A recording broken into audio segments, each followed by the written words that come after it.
Hey guys, I'm AJ.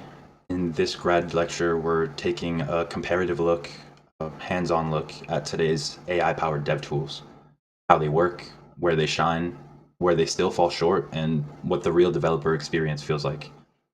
We're going to accomplish this by running them through some head-to-head cloud computing challenges.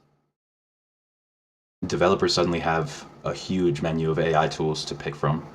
We've got chatbots, extensions, command line interface agents, even full-on text editors designed around these models.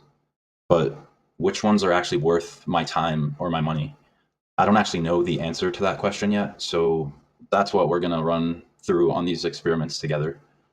In this lecture, inside my usual IDE, I'll compare two VS Code extensions, Amazon Q and GitHub Copilot, as well as two terminal agents, Anthropic's Claude Code and Google's Gemini CLI.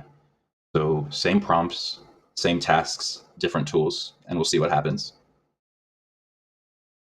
Here's our roadmap.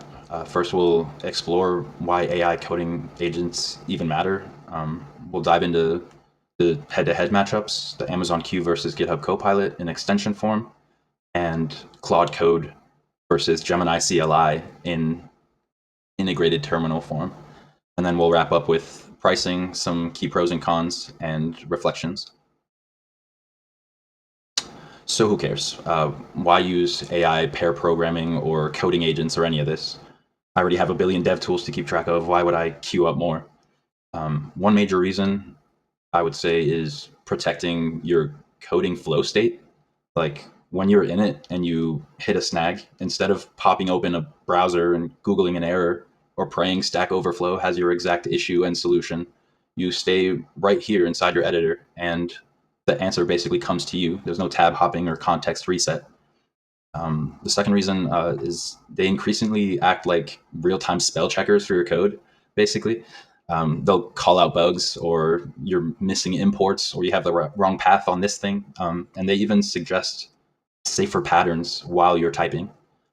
Third reason, maybe the most important, is things like scaffolding your project structure, drafting methods or tests, comments and documentation. All this stuff is so fast with these newer models. Basically, what used to take me 10 minutes can now take me 10 seconds of my time.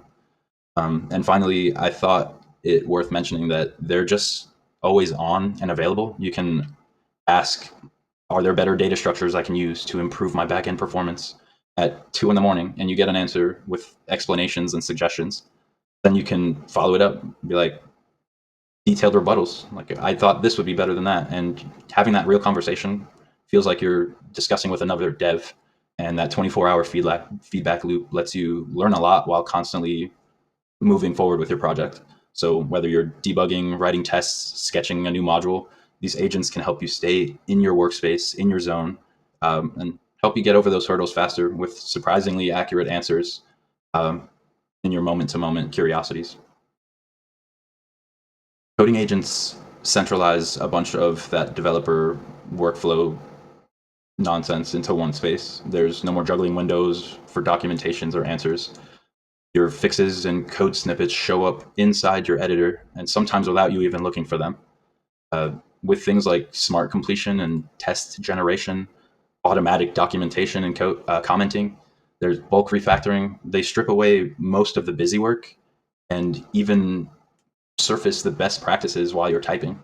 And because they're always available, they double as a continuous tutor or pair programmer, which is useful for everyone, whether you're a beginner or a seasoned dev.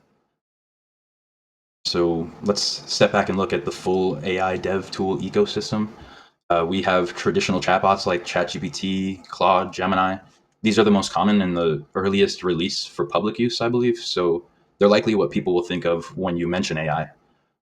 Then there's, for developers, we have IDE extensions that have quickly escalated from simple ask widgets like chatbots to very capable pair programmers that do inline edits to now where they have full-on agent modes that can run command line commands in your terminal to do things like restart your server for you or install the dependencies you need automatically, things like that.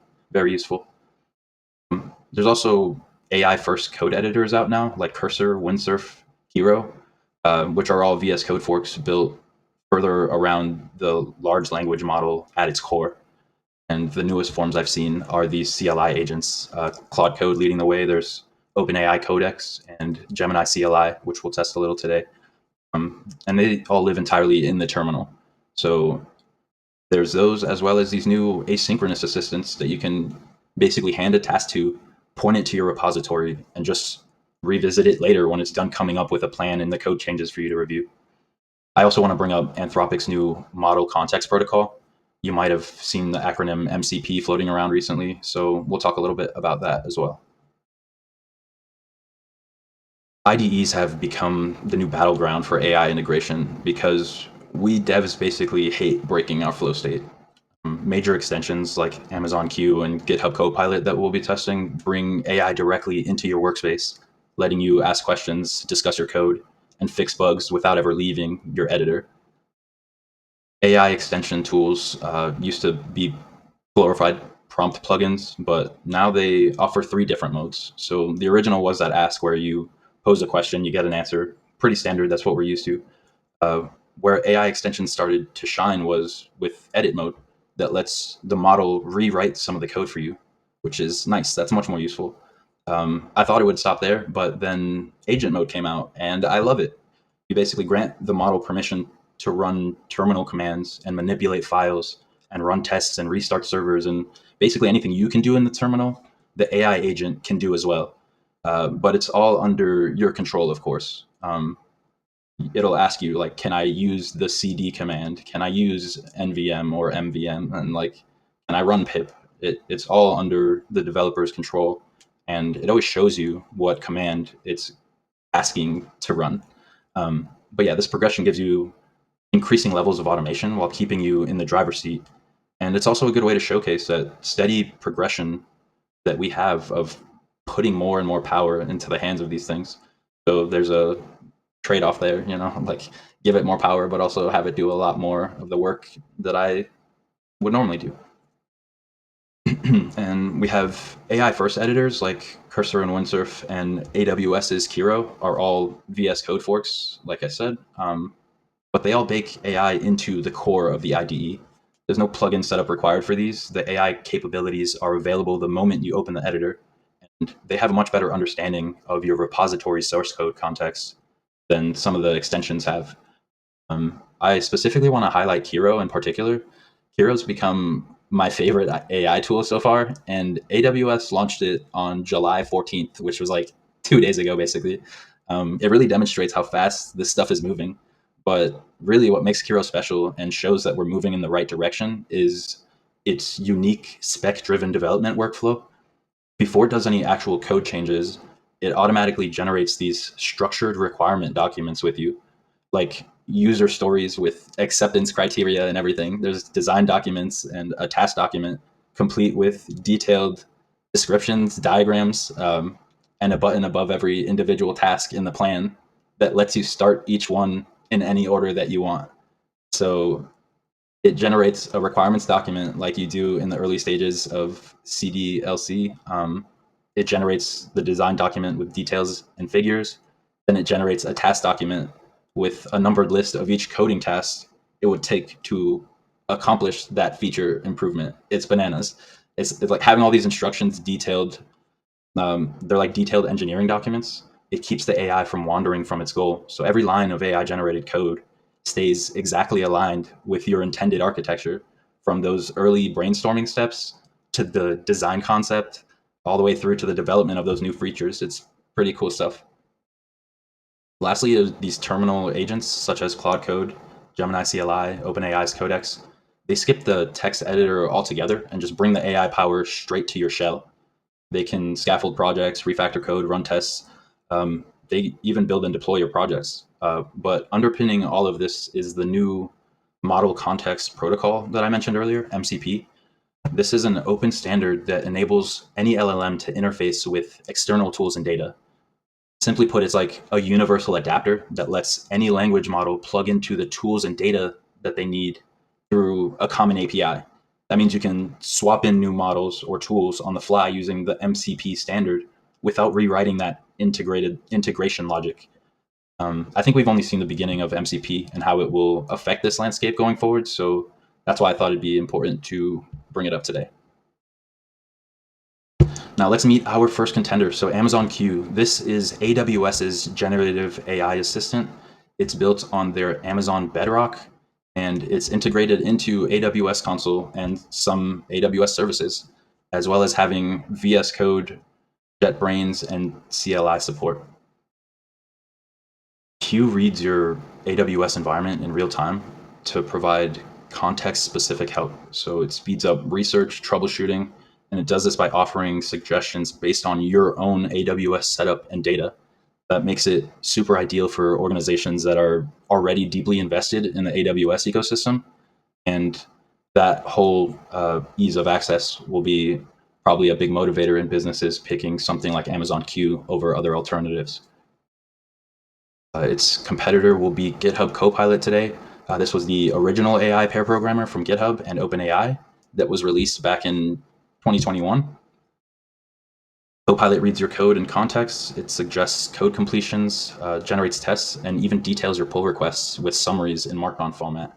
It's got deep integration with GitHub.com, bringing AI assistance directly to your pull request reviews and issue flows. This one's also available on VS Code and JetBrains IDEs and has a really cool feature when you're using the latest models that lets you paste in screenshots and images into the chat context. So if you don't like the way your front end looks, for example, in your browser window, instead of trying to explain with words to your AI agent what looks off to you, you can just screenshot it and show it the picture. And that helps a lot, especially if you're not strong on front end. But let's shift away from the editors and command lines for just a second. I want to show you how Copilot directly works with GitHub.com. So here, Copilot appears in these tiny icons as a pull request explainer of sorts and a code reviewer. So it scans your changes, summarizes what's been done. It points out gaps and bad practice that you're using. In this first example screenshot on the type checking and code coverage PR, Copilot left a really detailed overview highlighting my CI/CD enhancements, new PyTest configurations, my Terraform updates, and even the front-end styling tweaks that I did early on and I forgot to mention. And in the second screenshot, Copilot reviewed my changed files. It gave me an immediate AI-powered sanity check, basically, before any human even clicks approve. So back to the first screenshot, if you look at the tiny red arrows, the Copilot icon being pointed at on the left writes your entire PR's description with proper markdown formatting. And the icon on the right is the one you would click to request a detailed code review, including suggested code changes.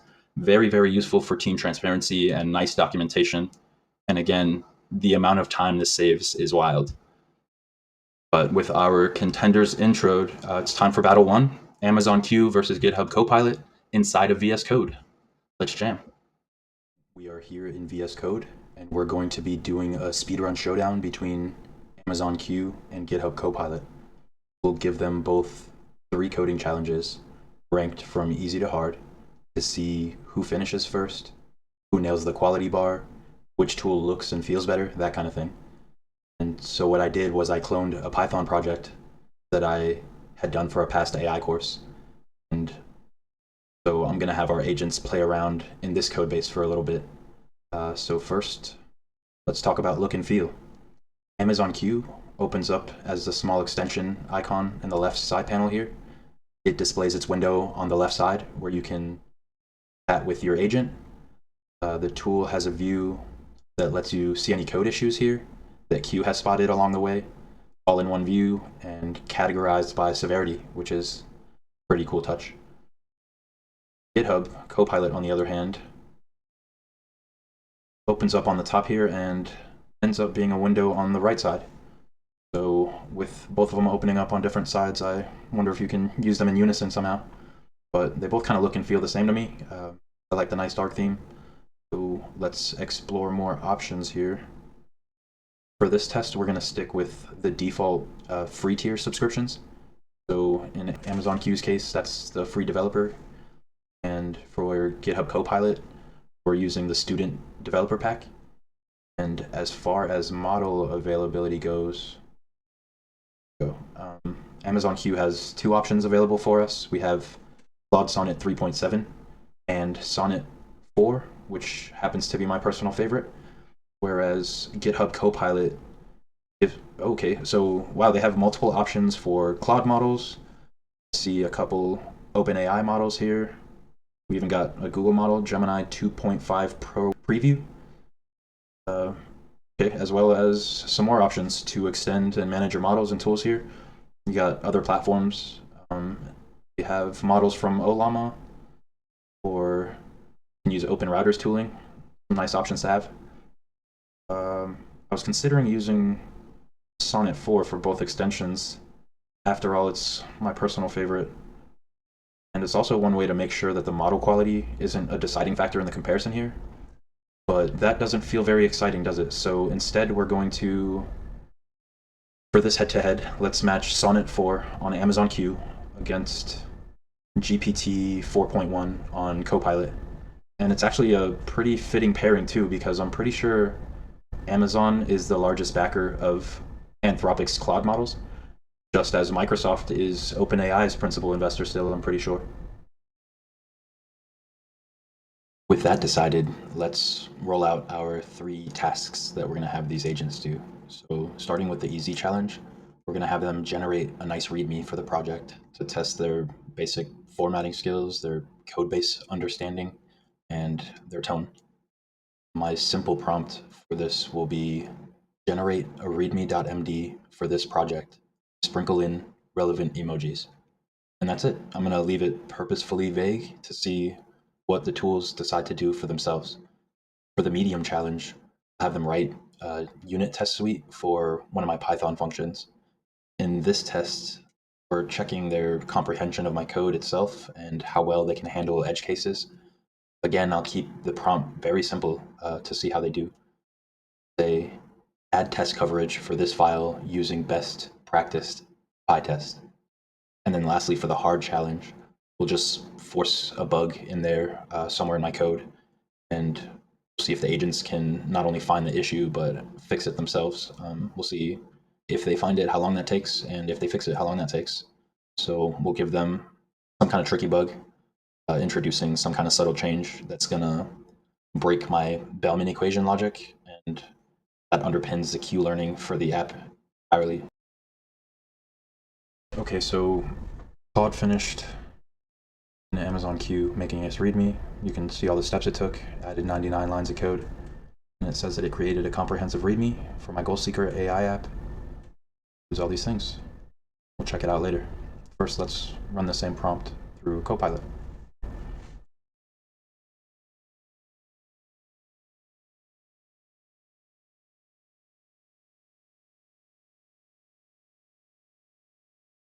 Okay, so that was actually quite a bit faster than Claude did theirs. One actually popped up immediately as well. So they went through the steps of explaining my code base here, the usage, install instructions, some features. Okay, yeah, so we'll check these out in a second and see which one we prefer. All right, so medium challenge. We are going to make a unit test,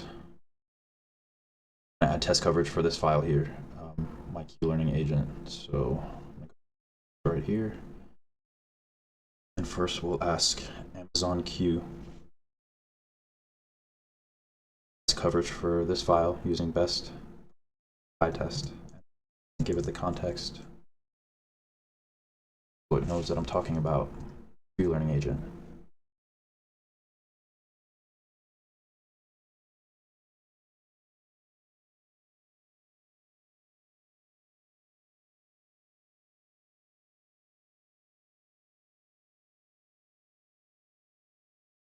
All right, here we are at the end of S2.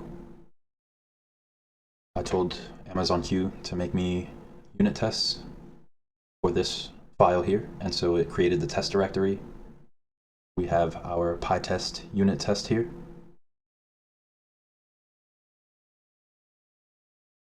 Configuration file for it. Done. We're going to push this code once we make sure that it works.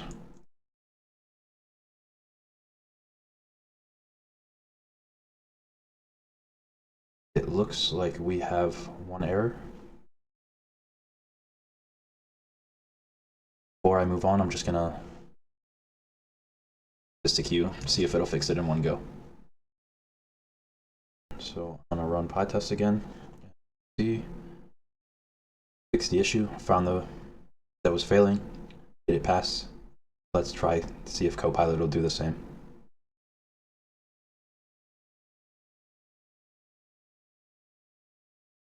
One actually ran first try. That is the exact kind of thing I'm looking for in a competition here. And I'm really kind of hoping that this last one can provide some interesting results as well. As a tiny reinforcement learning side note, the way this Bellman equation is supposed to work here with the Q-learning update rule, the Q value itself is calculated based on the maximum Q value of the next state. And to break the code, I'm just going to change it to use the maximum Q value of the current state instead. And I want to see if they catch that bug and how long it takes.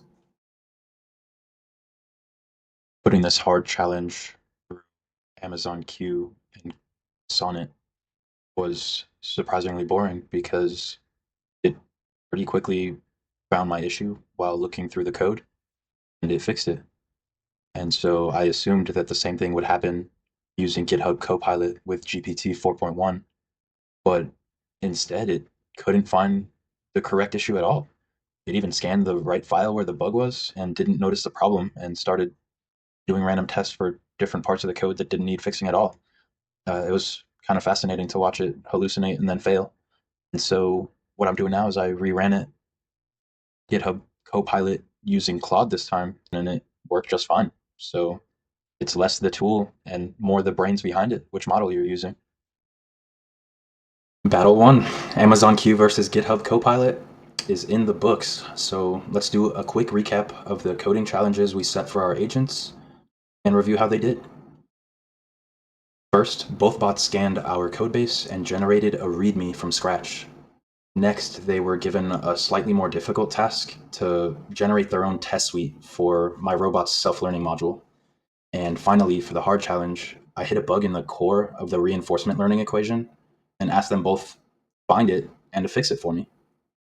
Here is a side-by-side of the READMEs. Amazon Q using Sonnet 3.7 is here on the left.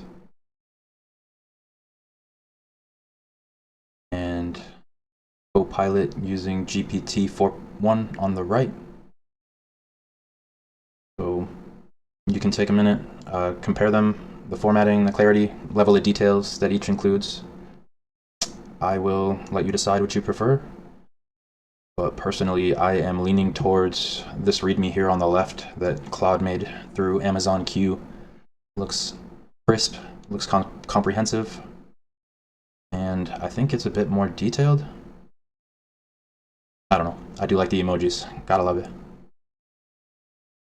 For the medium difficulty challenge, Amazon Q delivered a really comprehensive test suite and even made a test directory to organize my future tests in. But out of its generation, one of the tests was failing. I pasted the failure log into Q's chat, and here's what it told me. The original test was failing because it didn't account for the special case in choose action, where there's a 50% chance to pick the forward action during exploration. It then says that it's already gone and fixed it, and it updated the test to use a side effect with two values, one for the exploration check and another for the forward preference check.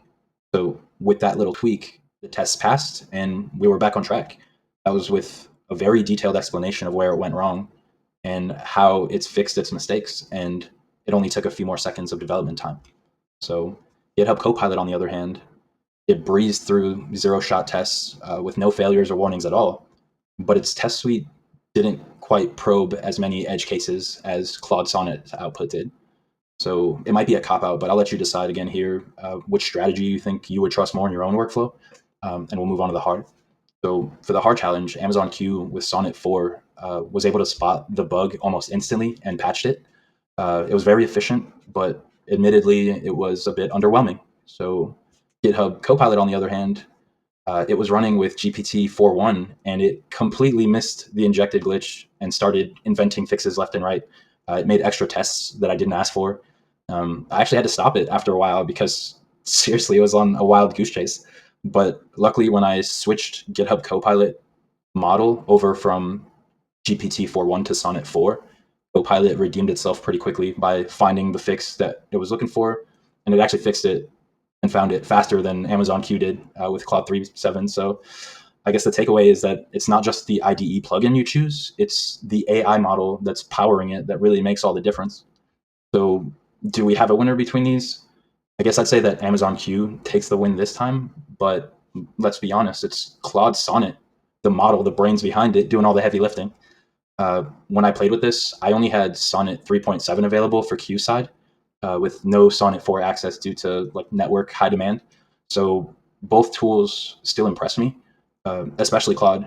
And I guess the bottom line is that it's not the plugin that you choose to install; it's the AI model powering it that's going to shape how this affects your workflow and efficiency. But that's just my opinion. I'd be interested to hear who other developers say won this showdown. But we have a lot to cover, so let's keep things moving. Now let's switch over to our terminal agents.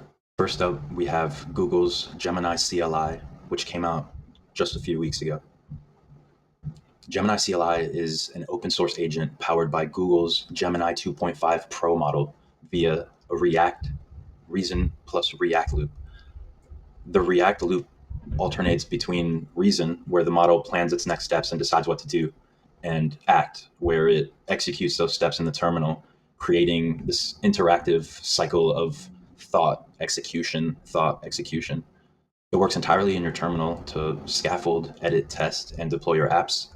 And unlike most of these models, Gemini is free up to 60 requests per minute and 1,000 requests per day, making it by far the most cost effective amongst our tools today. And we devs just love shell first flexibility. Now, let's meet Anthropic CLI coding agent, Claude Code. This was actually the first of its kind, I believe, and the very first to bring AI power to your local terminal. So from day one, it's also important to note that Anthropic's always prioritized robust safety guardrails and like deep code base awareness. So it delivers very context rich, very secure assistance as you code. Claude Code in particular specializes in ingesting your full repository context. That's the full structure, the semantics, the tests. This gives you very precise code suggestions. Claude Code automates pull requests creation and bug fixes through GitHub Actions, and it really streamlines that workflow. And like I said, Anthropic's always prioritized safety, using very rigorous frameworks and testing to specifically keep AI reliable and safe. That's been their push. And Claude Code is designed for devs who want a very deep understanding of the code base. But unfortunately, all these positives come at a price. More on that later. For now, it's already time for our second showdown. So Claude Code versus Gemini CLI. We'll see how these terminal agents handle their respective tasks and where each of them impresses us or fails us. Here are Gemini CLI on the left and Claude Code on the right. I just wanted to quickly compare these two side by side here in my bash terminal. I easily installed both CLI tools using npm, the node package manager, but it's important to note that on Windows machines, Claude Code is only available through Git or the Windows subsystem for Linux. So I already had WSL installed, so it didn't faze me, but I wanted to let you know in case you may have to install some extra tooling for your setup if you want to play with Claude. Anyways, as you see, they've both got their stylized terminal branding and a text input bar for you to chat with your agent through. I'll let you guys decide which you think looks better. There's only so far you can get with terminal aesthetics in my opinion, so I don't really care. I mostly just want to see what these guys are capable of, so let's get right into what our CLI challenges are going to look like. So for this showdown, instead of 3 separate challenges, I'll be putting all the AI tasks into one major prompt that will list all 3 deliverables with increasingly difficult tasks, but all in favor of one greater goal, and that's to make a playable video game from scratch. So all in one prompt, we'll ask our agents to implement a game called Catcher. The easy task is going to be to generate the documentation for it. The medium task is the creation of a user guide on how to play the game. And the hardest task of all will be the last challenge, to create the Pygame from scratch. Pygame itself is a set of Python modules that lets you create full games in Python on basically every platform or operating system. And another cool thing about these models is that instead of chatting directly with them back and forth, I can just document my entire prompt into one markdown file and have these guys just read that and reference that as my prompt. So long story short, the CLI agents here will start with an empty project directory aside from one file that'll look something like this. It'll say, I want to build a new Pygame project called Catcher. The player controls a catcher at the bottom of the screen, moving it horizontally with a mouse and/or keys to catch objects that are falling from the top of the screen. Each caught object earns points. I want you to deliver a documentation plan, a user guide, and a playable implementation of Catcher with graphics, input handling, scoring, and a functional game loop. That's pretty long, but this is a good time to confess that I've been using bad practice. In terms of the challenges and tasks that I've been feeding the agents this whole time, they've all been purposefully vague. That's because I want to watch the decision-making process unfold, basically. Every prompt engineer and AI developer out there will tell you that when it comes to creating a good prompt, you actually do want to lean towards giving the AI as many clear and detailed guidelines as possible. Like, obviously, if I was making something more complex, I would want the code to generate things more in line with what my vision is, instead of drifting and wandering and somehow ending up down a rabbit hole and hallucinating itself into a whole new video game or something. From my experience, the most effective prompts are very specific and broken down into phases or steps or something that the AI can tackle one at a time and refer back to. The best part, though, is, as we saw with some of the unit testing earlier, the first prompt is just the beginning. It's a full conversation, so the pair programming is meant to be this back and forth between you and the agent. And despite it being right a lot of the time, you'll find in practice that there are moments where you actually know the correct move and the bot doesn't. And so you can bring that up in those moments of doubt, and the agent will either confirm or deny your suspicions and have that back and forth. And with that dialogue, you can decide on the actual best structure or architecture for the problem you're trying to solve. All in all, both CLI agents really impressed me with how quickly they spun up playable games. In just minutes, I had 2 versions of this catcher game I made up ready to go. Gemini CLI nailed the core requirements out of the box, delivering a simple but solid catcher game, following exactly the instructions I gave it. The object that falls is always a red square, and my catcher is always a blue rectangle, with a very basic score of 1 point being incremented every time I catch an item, and nothing at all happening when I don't catch them. Whereas Claude Code went so far above and beyond with much richer graphics, variation in the size and color of the objects that are falling. There are score multipliers for catching more objects in a row, and a tighter gameplay loop with you losing the game when you miss 3 falling objects in a row, or in general. That's way better game mechanics than I even asked for, so that made me really happy. Claude truly went above and beyond. But that being said, Claude's keyboard input is actually a bit bugged. So when I'm not pressing the A or D keys, the catcher actually snaps back to the location of the mouse cursor. That's not great. So Gemini CLI edges the win on zero-shot input handling, but for literally everything else, graphics, scoring, gameplay polish, Claude takes the crown easily, especially knowing that with one more prompt, I can fix that minor input bug in a matter of seconds.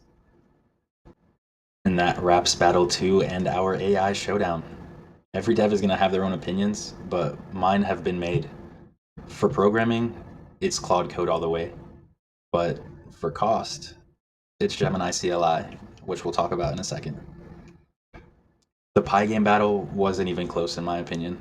I think Claude Code made a much better game in every way aside from its keyboard input bug.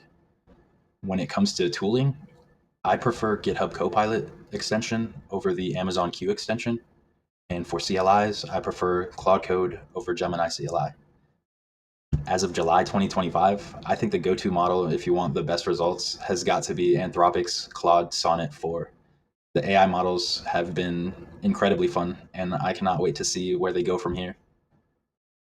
As far as the pros and cons, it's true that AI coding agents help you get more done in less time. They boost consistency, and there's this support on demand learning. They speed up development, save you money, and they produce high quality code. But on the flip side, they are actively reducing junior roles in the field right now. Um, they can also introduce vulnerabilities, and they even risk skill erosion over reliance, basically. So, as with any tool, I think the balance is key. Having a happy medium. And let's compare the pricing. GitHub Copilot offers 2,000 completions per month, plus a free access pack for students. Amazon Q used to have an education thing, but I believe they got rid of that. And so Amazon Q Developer gives you 1,000 lines of code per month, but there's no student deals.